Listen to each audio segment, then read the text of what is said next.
It was here, at this wound between worlds, that the corruption was most potent. One by one, haunted by the whispers from below, the people succumbed to madness. Draconic blood sullied the earth and corrupted the creatures that trod upon it.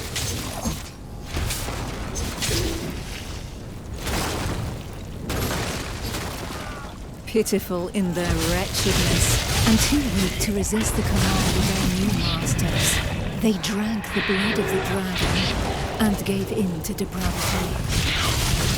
Thus enslaved, they were twisted into ghastly monsters, mockeries, dragonkin.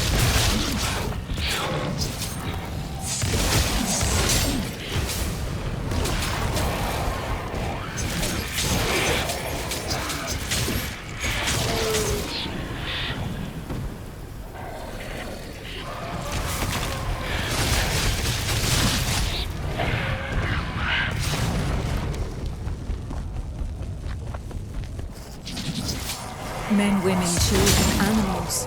For as many slaves as there were devoted to their cruel masters, just as many grotesque monsters blindly obeyed any order given to them by their dragon lord.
Only the most righteous of souls, guided and supported by the Eternals, were able to resist the corrupting call that led the living to damnation.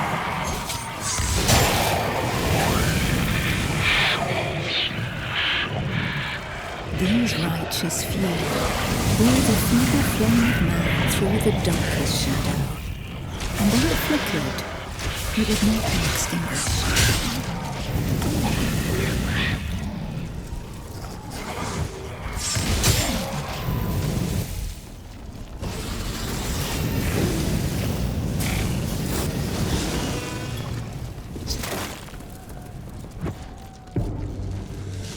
Filled with these fleeting embers of hope, a few brave souls founded an alliance to carve the first breach into draconic defenses.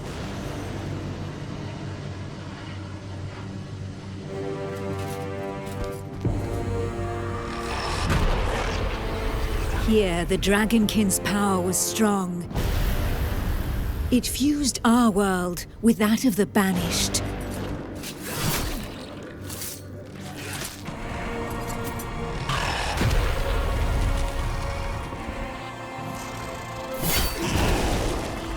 Godefroy of Clairval heroically broke through and shattered their defense barriers.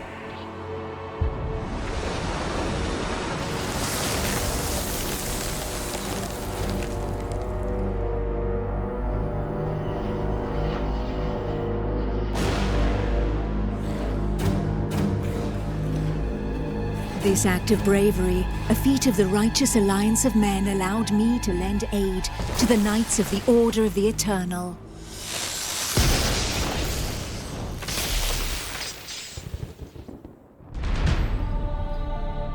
Me, Almantir, Grand Oracle of Pytho-Durcan, Dragon Blood, a human altered but not consumed by the draconic blood that flows through my veins. My sisters and I have powers given to us by the dragon, but our souls remain our own.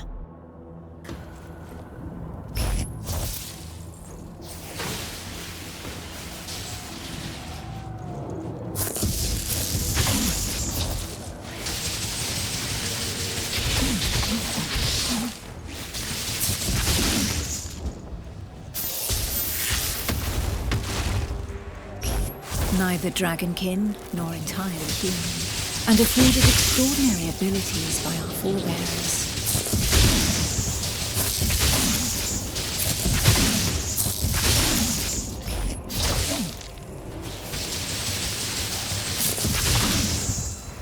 By those who drank the blood of the only banished dragon to have ever repented before the Eternal.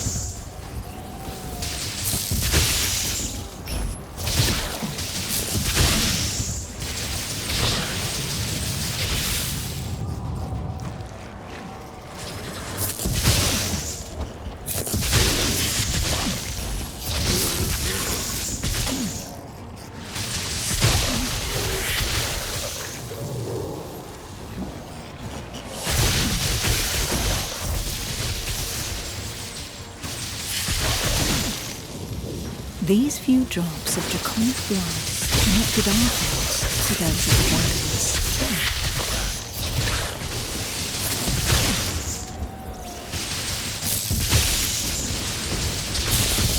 Struck by fleeting visions, we saw glimpses into their deeds and understanding of the feelings that drove them.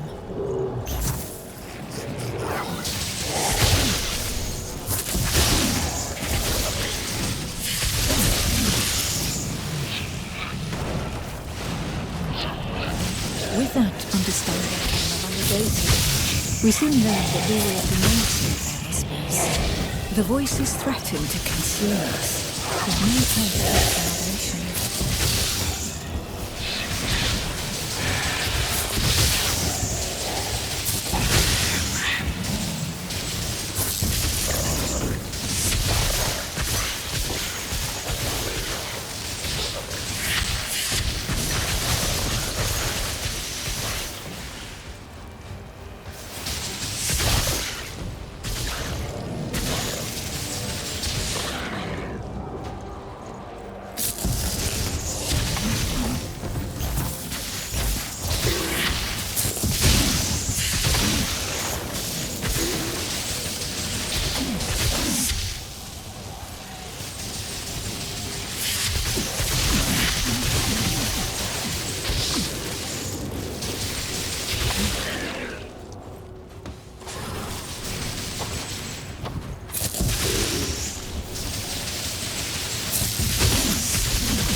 The formidable link that connected us to the dragons had also awakened something within us.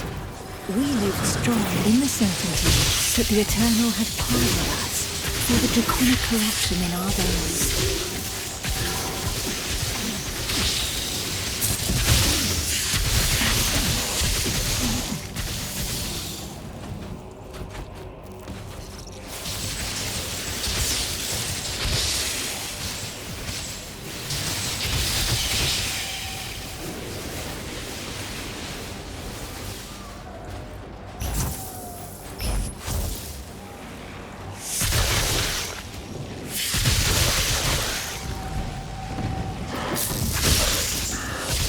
Our civilization fell alongside the blue dragon Playtester, forcing us to live amongst men in the city of the Order of the Eternal.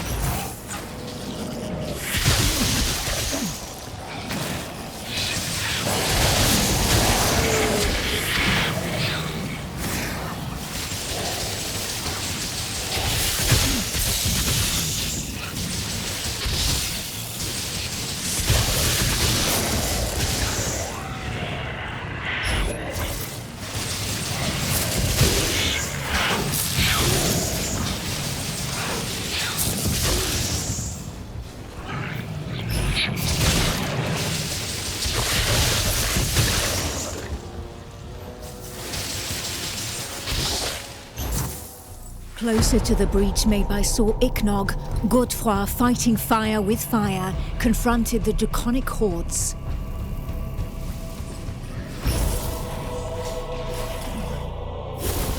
I battled by his side, but my strategy was less direct.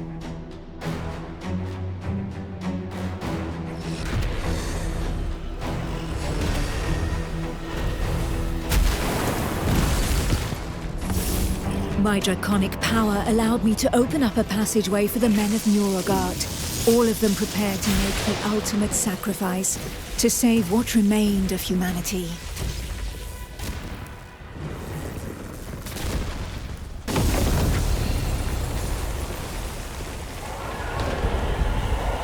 Once this invisible barrier had been breached, they knew that their lives would hang by mere threads.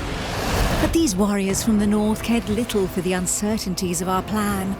A hero's death in the heat of battle with their enemy was the greatest honor that could befall them. Led by the pale dragon blood Harald Truelson, the barbarian fleet had but one objective: to lure the enemy into the open sea and leave the path to the breach vulnerable. If a single vessel reached the coast, then this sacrifice would not have been for naught.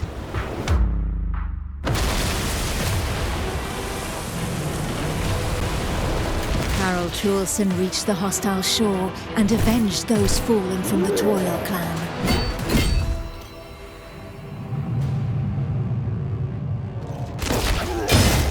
The barbarians of Nuragard feared neither pain nor death, and they welcomed violence as they might an old and familiar friend. Truelson knew this friend better than most.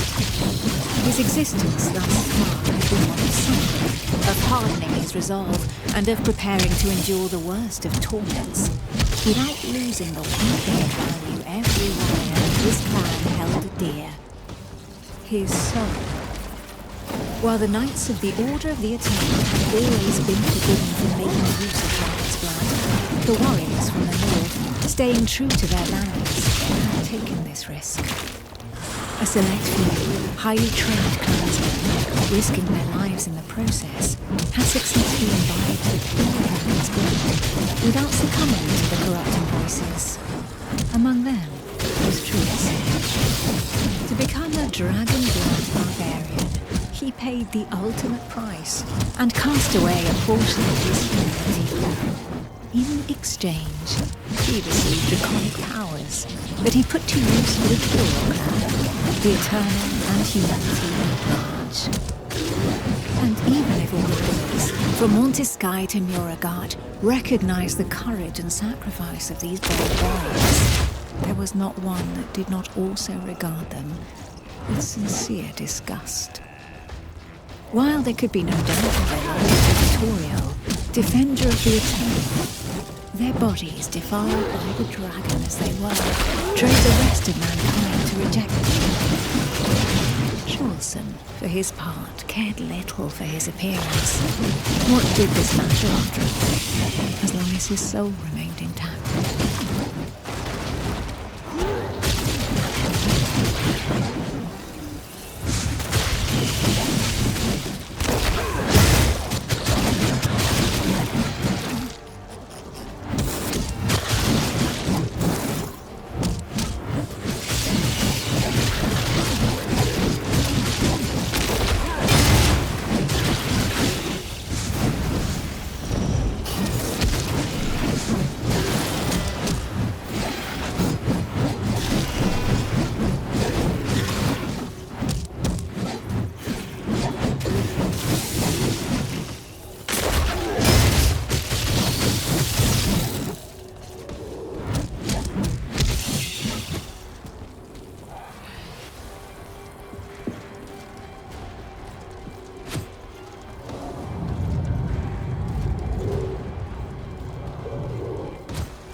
The pale dragon blood had achieved his goal.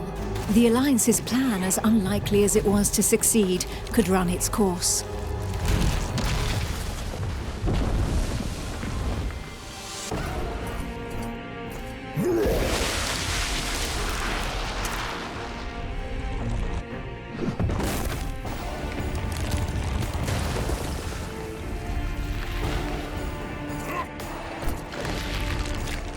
The barbarian waited for the signal that would tell him where to carve a bloody path through enemy defenses and lure the dragons far away from the breach.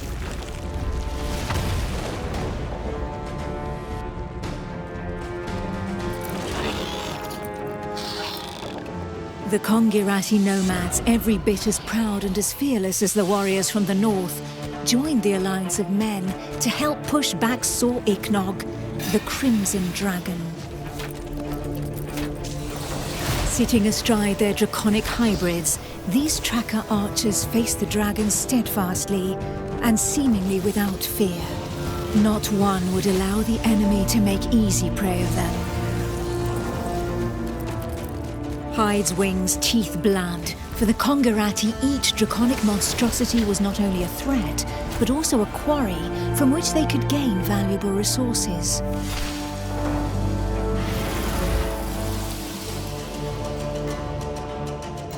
And where others had begged and prayed for divine salvation, these nomads made full use of anything the earth and providence offered them in order to survive.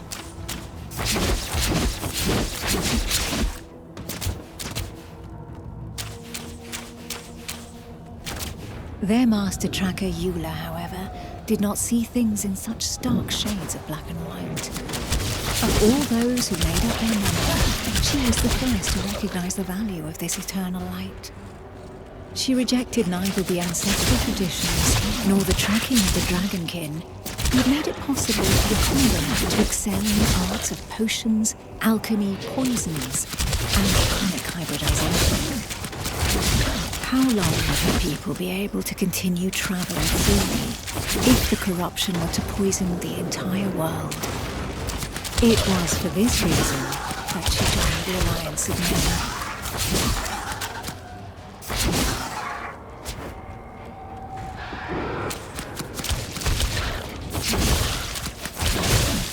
To seal this union, the Order of the Eternal entrusted her with one of their most powerful magics, a symbol of the lunar scale of light.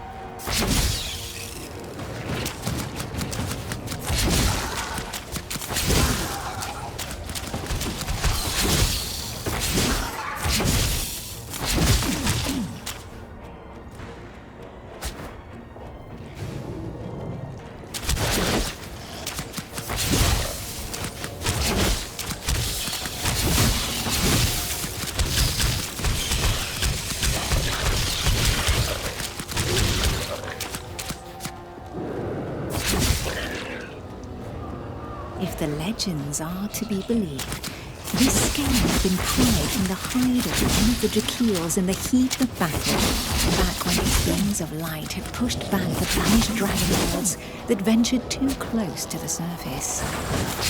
Each champion had one, and the power of their light would be needed to push Sor Iknog back into the shadows.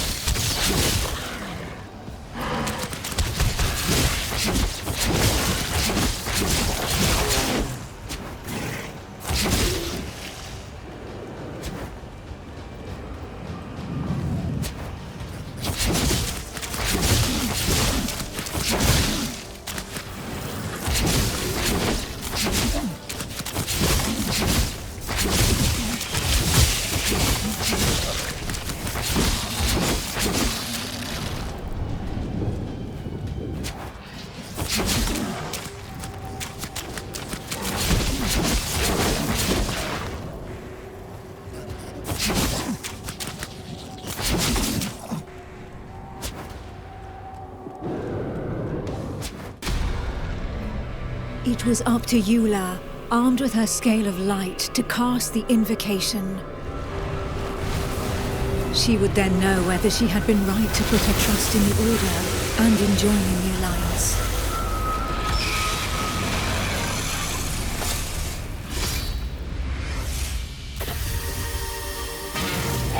The power of the light was like nothing ever seen before.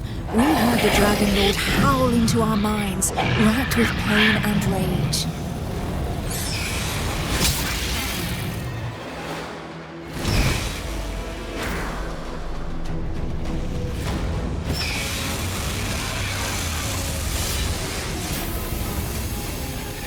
So close to the Dracomundus, our souls suffered as from 1,000 deaths, but we held fast to our positions.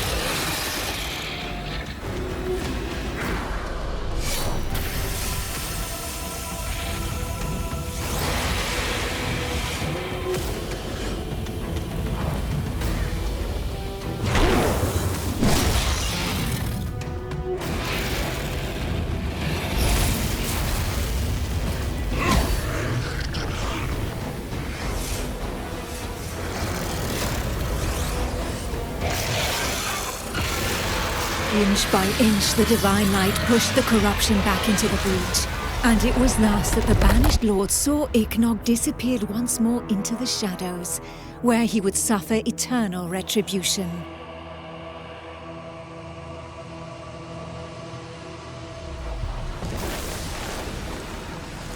Once calm fell, we were all that was left, the sole witnesses to the feat accomplished by the alliance of men.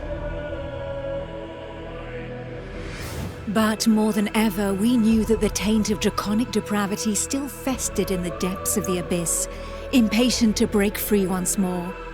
Thus, from the union of men and their allies that stood together in the face of the draconic threat, an elite corps was established within the Order of the Eternal, the Dragon Hunters.